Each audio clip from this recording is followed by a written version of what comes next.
बिहार में विधानसभा चुनाव 2025 का बिगुल बज चुका है। जंगल राज वालों को दूर रखेगा बिहार।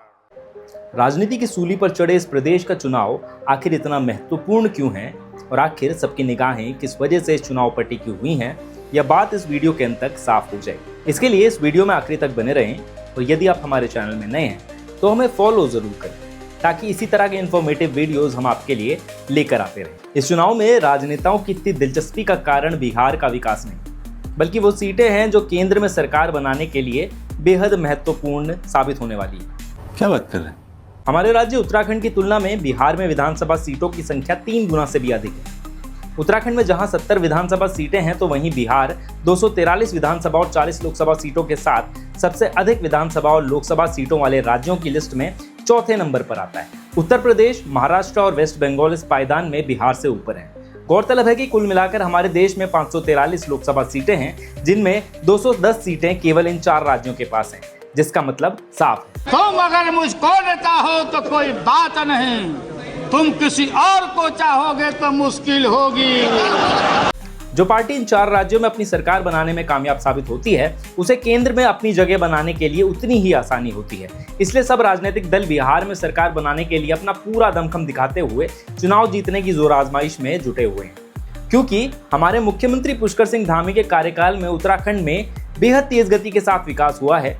प्रदेश में अब कोई भी युवा बेरोजगार नहीं है। स्वास्थ्य सुविधाओं के मामले में उत्तराखंड के गांव पूरे देश भर में मिसाल बनकर सामने आ रहे हैं और उत्तराखंड में राम राज स्थापित हो चुका है। इसलिए हमारे धाकड़ धामी जी को भी केंद्र ने बिहार चुनाव में स्टार प्रचारक की भूमिका सौंपी, ताकि उत्तराखंड से बिहार के नेता कुछ सीखें और जैसे यमुना का पानी साफ हुआ है उसी प्रकार विकास की गंगा बिहार में बहने लगे। ये तो लेटेस्ट न्यूज है। बिहार विधानसभा चुनाव के लिए 2 चरणों में मतदान होना है, जो कि 6 और 11 नवंबर को होंगे, जिसके बाद चुनाव के नतीजे 14 नवंबर को जारी होंगे। एनडीए या महागठबंधन बिहार में किसकी सरकार बनेगी, इस बारे में तरह तरह के सर्वे और अनुमान फिलहाल लगाए जा रहे हैं। कुछ रिपोर्ट्स के अनुसार नीतीश कुमार के नेतृत्व वाली एनडीए सरकार की वापसी का अनुमान लगाया जा रहा है। वहीं तेजस्वी यादव के नेतृत्व में विपक्षी दलों के महागठबंधन को एक बार फिर से बिहार की सरकार से वंचित रहना पड़ सकता है। एनडीए मजबूत स्थिति में है। बिहार में सत्ताधारी गठबंधन सरकार में वापसी कर सकता है और उसे 243 में से 128 से 134 के बीच सीटें मिल सकती हैं। बिहार विधानसभा में बहुमत के लिए 122 सीटों का आंकड़ा जरूरी है। एनडीए के अंदर 101 सीटों पर लड़ रही भाजपा को सबसे ज्यादा 67 और 68 सीटें मिल सकती हैं, जबकि उतनी ही सीटों पर लड़ रहे नीतीश कुमार को जेडीयू को 54 से 56 सीटें मिलने का अनुमान जताया जा रहा है। विपक्षी दल राष्ट्रीय जनता दल, कांग्रेस और वाम दलों के महागठबंधन, जिसे इंडिया अलायंस के नाम से भी जाना जाता है, उसको 93 से 99 के बीच सीटें मिल सकती हैं। इनमें सबसे ज्यादा 143 सीटों पर लड़ रही आरजेडी को 59 से 71 सीटें मिल सकती हैं और कांग्रेस का प्रदर्शन पिछली बार की तरह हमें खराब देखने को मिल सकता है। सॉरी क्योंकि बीजेपी यह कहती आई है कि समाज के आखिरी छोर पर बैठे हुए व्यक्ति तक भी विकास की लहर पहुंचना पार्टी का विजन है। इसलिए पार्टी के बीते कुछ वर्षों में चल रहे ट्रेंड से प्रेरित होकर भाजपा ने बिहार चुनाव में ऐसे 12 उम्मीदवारों का ऐलान भी किया है जो पहली बार विधानसभा सीट का चुनाव लड़े। इसमें से एक नाम ऐसा है जो फिलहाल सुर्खियों में भी बना हुआ है। हम बात कर रहे हैं बिहार की सुप्रसिद्ध लोक गायिका मैथिली ठाकुर का। ऐसा पहली बार नहीं है कि बीजेपी ने उन लोगों को चुनाव में उतारा हो जो कि सेलिब्रिटी रह चुके हैं। लहंगे को रिमोट से उठाकर अपनी सुपर पावर का प्रदर्शन करने वाले भाई साहब तोहर लहंगा उठा दे रिमोट से। रिंकिया के पापा ही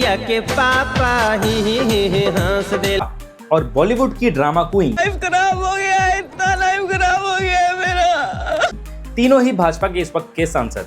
एक ट्रेंड और बीजेपी की ओर से बीते कुछ वर्षों में देखने को मिला है कि पहली बार चुने गए विधायक को ही मुख्यमंत्री बना दिया जाए।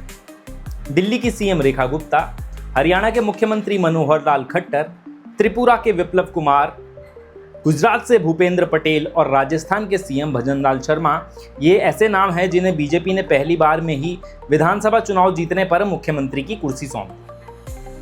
अब अगर बीजेपी के पास मेजॉरिटी में विधानसभा सीटें आती हैं और नीतीश कुमार की जगह मैथिली ठाकुर को बिहार का मुख्यमंत्री बना दिया जाता है तो इसमें हमें किसी प्रकार का आश्चर्य नहीं होगा।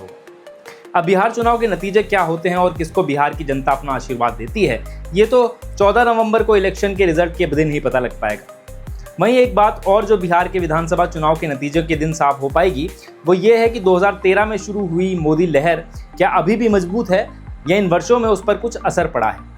अगर आपको ये वीडियो इन्फॉर्मेटिव लगी हो तो इसे शेयर करें और ऐसी ही जानकारियों के लिए हमें फॉलो ज़रूर करें।